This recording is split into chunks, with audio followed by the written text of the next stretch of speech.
You know, I do really, there is something like about the sound of tape, and when you are recording to tape, it kind of feels a bit more real as a process. I think people adjust to it psychologically slightly differently as well, and it forces you to kind of do things kind of differently in your workflow from working in the box, you know, digitally, which I think can be really beneficial.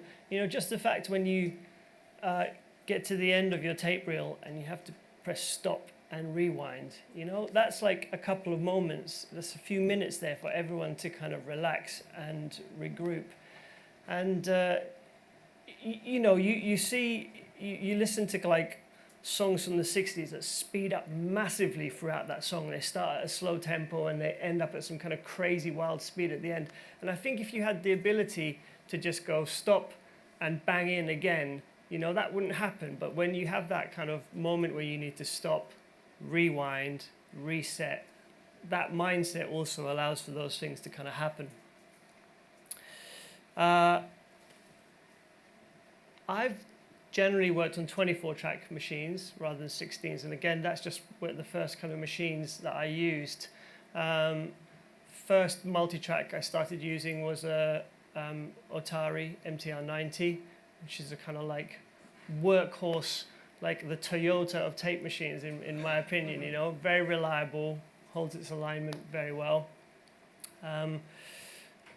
Really love Studer A800s, and I've just got myself an Ampex MM1200, which I'm incredibly happy about, though it still has some teething problems. It weighs like 240 kilos and had to be carried down 3 flights of stairs, and the power supply didn't like that journey. It'd been sitting in one place for like 20 years, and so we're working on that at the moment. I also have a Studer A827 quarter-inch machine, which I really love. That's an old BBC machine. But I'm also generally not too fussy about the machines, and I also like, you know, small, tiny little, you know, lo-fi quarter-inch machines and things for what you can do with them.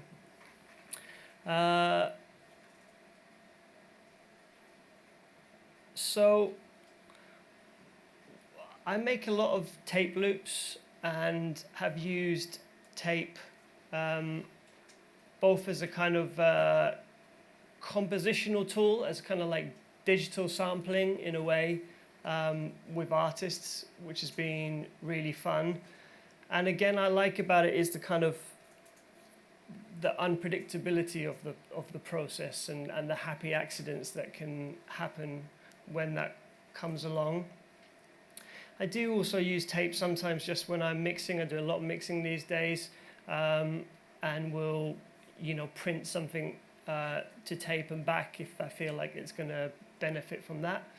And also just using it as an effects machine. You know, I like using tape machines as a delay unit, you know, and I mean, that's such a simple thing to do. I'm sure half of you are like yawn, but for some of you who are new to this idea, obviously if you're just feeding signal to tape and then recording that back into your computer and then send that back in to create a feedback loop, and then especially if your machine has vary speed, you can kind of alter the delay time there. So if I show that quickly here, this is an Irish band, this track called Somebody's Child. I produced their debut album a few years ago, and we did some tape loops and things on that, or kind of tape soundscapes. But just here, I've just set this vocal up from Pro Tools, sending out to the tape machine, and I have that coming back in. Let's have a quick listen to this first. I found you in the water. Okay, and so I'll just stick this cable, stick the machine into record, and I found you in the water. So there's the delayed signal coming off the repro head. So let's send that back in. and create a loop. I found you. Washing up to sea. Sounds pretty cool to me. And I learned from my And mom. obviously, I'll just change the Treat speed. her as equally. It's faster. We could try, but can anything I do help your cause? So simple things like that with any kind of tape machine are super fun, and it doesn't even matter if it's, you know, something you got for a couple £100 off eBay, or if it's like a really high-end machine. You know, they all will impart a different sound quality, but can be really fun to work with. And in the same way, you can do flanging, you know, with a tape machine and Pro Tools, which is way more fun than using a plugin. You know, so just recommend trying that kind of stuff out.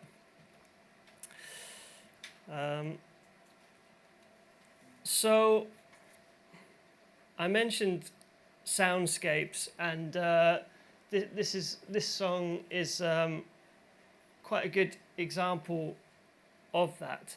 And so I'm often, when I'm looking to kind of create some kind of bed of sound or texture, one of the interesting things is just to get people in the room and start making sounds in the key of the song, kind of higher up in the register.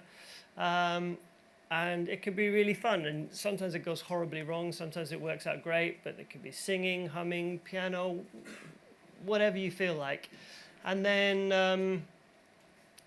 the kind of classic thing is just to drop it down an octave, so, you know, play it at half speed and reverse the tape, and then you'll like get instant textures. So I've got this here, which was done.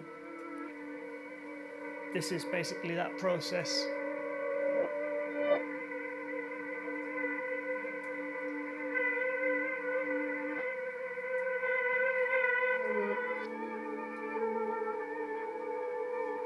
And this is I mean, I can't even remember anymore. I often work really fast, so like when people ask me how did we do something a few years later, but some guitar, some voice stuff, definitely in there. And so the whole track then ends up sounding like this.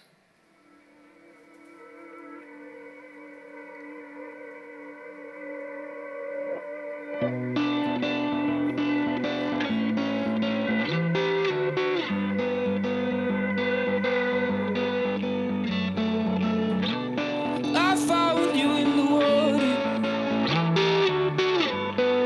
washing up to sea. And I learned from my mother to treat her as equally. And we could try, but can anything I do help your cause?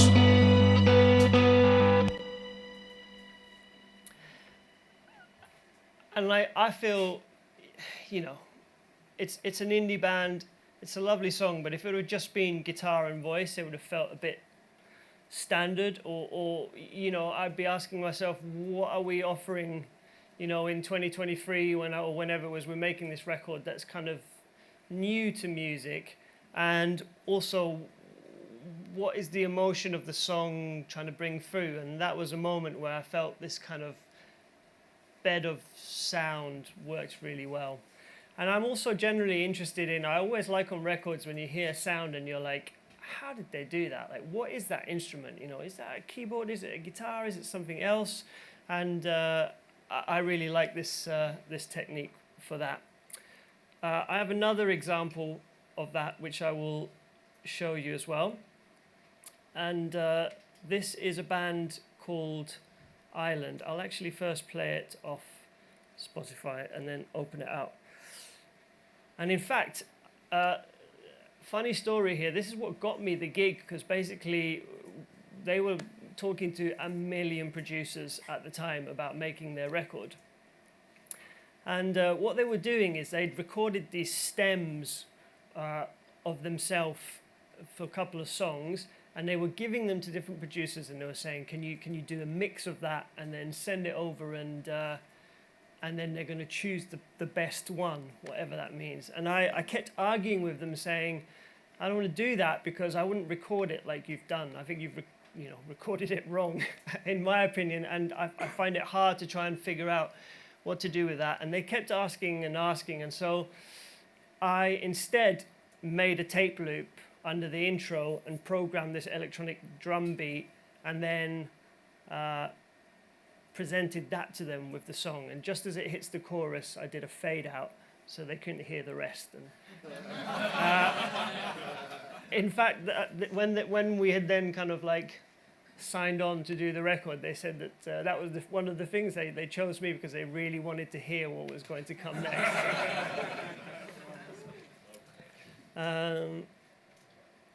Okay, so.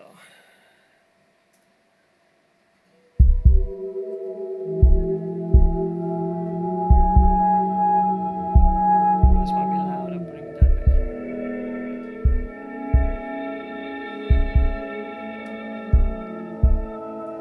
I remember those days from the start. Summer came forever once. We'd sit out in Avondale Park, sticky hands on bottle caps. When I gave you my heart. I'm going to do the same to you guys, so if you like what you hear, you're going to have to go and listen to that song.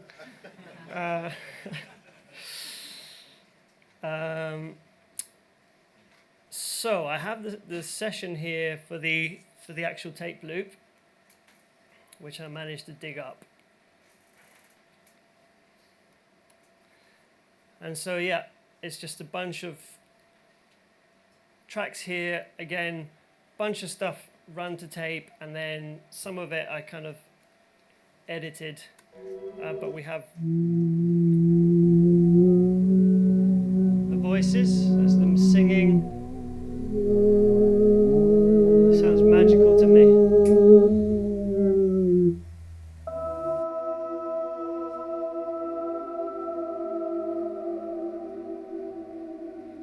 And then piano. And at the time, this was on a Studer A80, and I think it had 7.5 IPS, and in that mode, it was really warbly. It wasn't working very well, which was great for this. So you can hear this piano is all like, as well as being reversed, is all warbly. If I maybe unreverse it.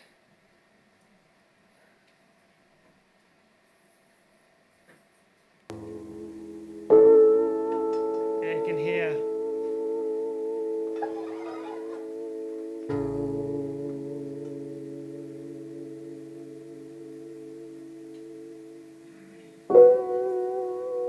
Anyway, so that's that. And then some guitar stuff.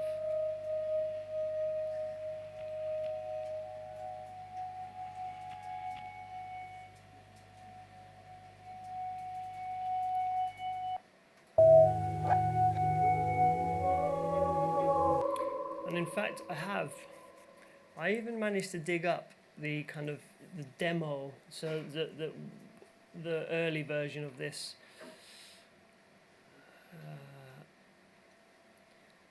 So you hear, I mean, it sounds very similar to the final version, if it ever loads up.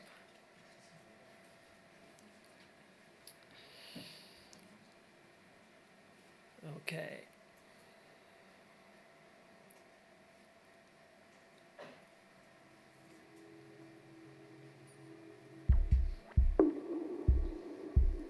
Beat slightly different here.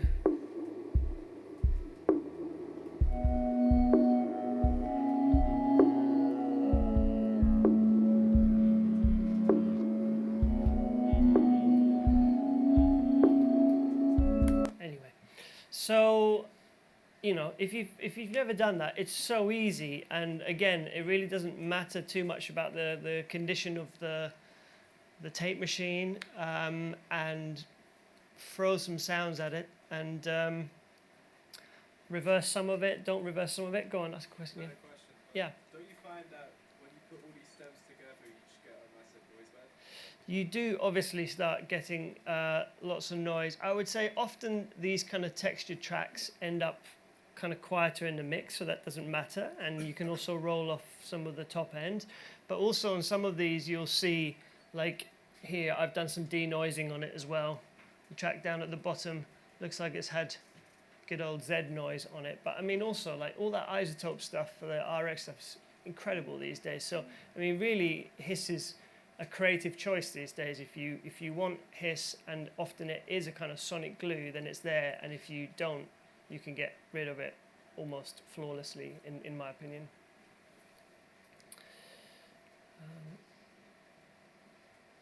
So the other thing I talked about is actually capturing kind of rhythmic loops, whereby you would start with a click track or some kind of beat, cut to a kind of loop of tape, maybe a two-bar loop or something like that, and then on a multi-track machine, asking musicians to play, and you're in record on your track, and the moment they play something you like, you just keep that, come out of record and keep that and move on.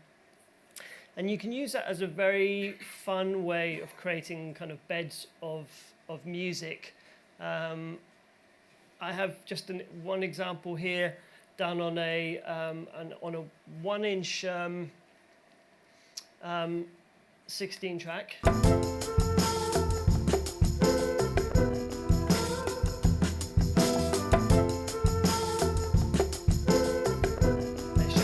Going round and round. I've done a quick edit on it in Pro Tools, because what you'll hear is when I was capturing this from the tape machine, because it was a loop and the kind of top end disappeared off the drums. I love that. It just sounds so cool. So I was like, whoa, that's a happy accident, and so kept that, you know. And that's the fun thing. Especially if you keep it on a console, then you can end up with like 16 or 24 tracks on a console, and then you can do a live mix of stuff to kind of create an arrangement, which could be a really, really fun way to work. And so I always kind of print, you know, that like, you know, stereo bus of that, and maybe then I need to go back and recreate that in Pro Tools as a multi-track, but I can use that as a reference, that kind of live mix. And also, so we did that quite a bit with Idols on their previous record, Tank. And here's another happy accident. So this was due to my poor editing skills in a rush. So there's this song Gratitude, which is kind of it's kind of weird in terms of its tempo, but there is a loop there you'll hear. And if we listen to the hi-hat, every 2 bars, it kind of breaks up, and that's just because I spliced it badly for my sins. But again, we put it up, and everyone was like, oh, that sounds awesome. So there it is on the record.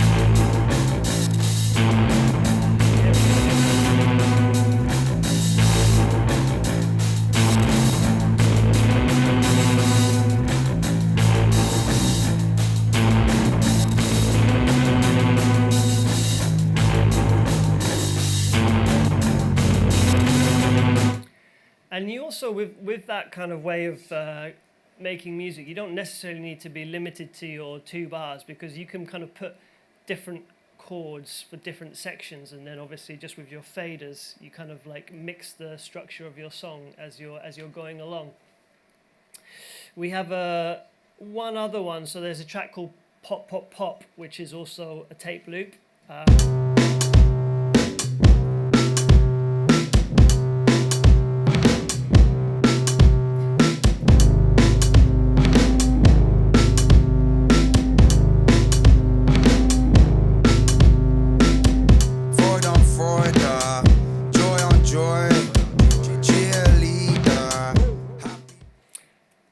And I mean, basically how that song came to life is Joe was standing by a bass amp with his bass, just making the loudest distortion feedback sounds in the world. And I sat there kind of thinking, I have no clue what's going on, but it sounds cool, so let's capture this. And then we created a drum loop, recorded a drum loop, and started putting it together. And so this is a kind of early version of that. I think you even hear me screaming in the background because we're all in the same room. So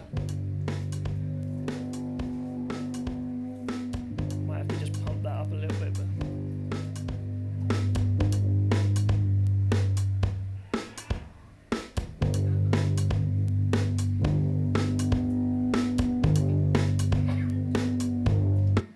that's it. That's him just finding notes and sounds and places, and that's where we ended up.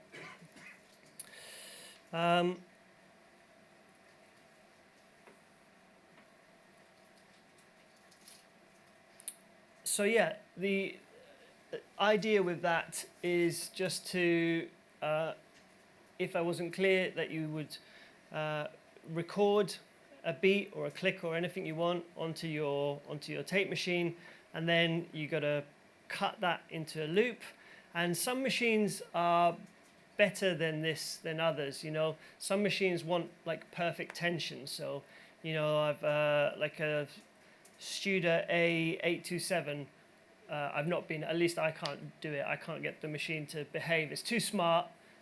So like the dumber the machine, the better, because you're kind of abusing it in this situation. So you need on an A800 you can loop. You just have to pull out the card that like controls the tension, and then basically, can I walk here with that? Yeah, you would put tape across so they can't spin here, and then have your loop come around a mic stand, and then you just need to kind of get the tension right so that it'll spin and play, and then after that it's a question of just recording stuff onto those different tracks. And I think that's always a great idea, as well as recording the actual parts of the song, is just to record sounds and noises and things, because there's all those small little accidents and details that can kind of end up in there that can be really interesting.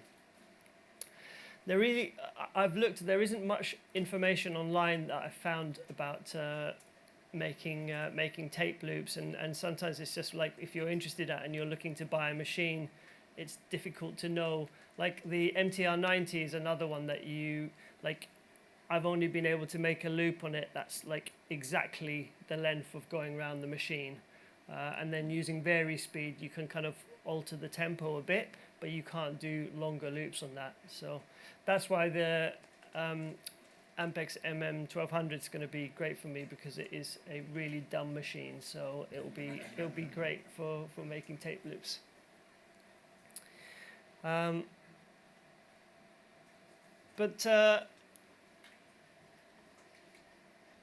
So as well as that, I also just enjoy recording to tape. Especially I love having people play together live when possible. It's there's not that much music being made like that, but I'm always seeking that out. And when you have great musicians, capturing that live all to tape really is a kind of magical process, and it does do something to the sound that makes it feel, it's not an honest capture, we have digital for that, but it's a kind of magical capture, and it does something that's really interesting. And the gain structure is incredibly important in that situation, because if you hit it too hard, it just starts wiping all those transients off, and everything just turns to mush eventually. And you hit it too quietly, and you just end up with a massive amount of hiss. So that really is just like trial and error, and using your ears and trying to figure out what works for you and what you like. But I always hear things as getting kind of bigger and more open and with more hair on it, until it just suddenly kind of passes that limit and then starts to kind of close back in on itself. And things start to get kind of small at that point. But when we made the Smile record, that was all tracked on tape, and we really used that as a kind of limitation to try and kind of stick within that and track count and stick within on tape until the very end. So we weren't even dumping into Pro Tools. We basically made 90% of the album all on tape, and Nigel Godrich, who was the producer, who's a master on tape. I mean, he was like chopping the multi-track together to like do the structure of the songs. You know, I'm still a bit terrified to do that without a backup or anything, but he's wild. He'll just go for it. So, but he's that good as well. So, and like I think what's interesting is because obviously before digital existed and we only had tape machines, you know, people wanted better and better fidelity with their tape machines, and cleaner tape machines and more accurate capture and playback. And obviously now that we have Pro Tools, I kind of feel like a lot of the time we want the opposite, you know, we want the tape machine for the vibe, for the character and the sound. And, you know, some of the more modern tape machines, in my opinion, are too good. You know, you record back on them and you're like, I don't really hear much of that tape sound. But I also record 15 inches per second, just, you know, for that extra kind of low-end bump and kind of character and vibe that gives.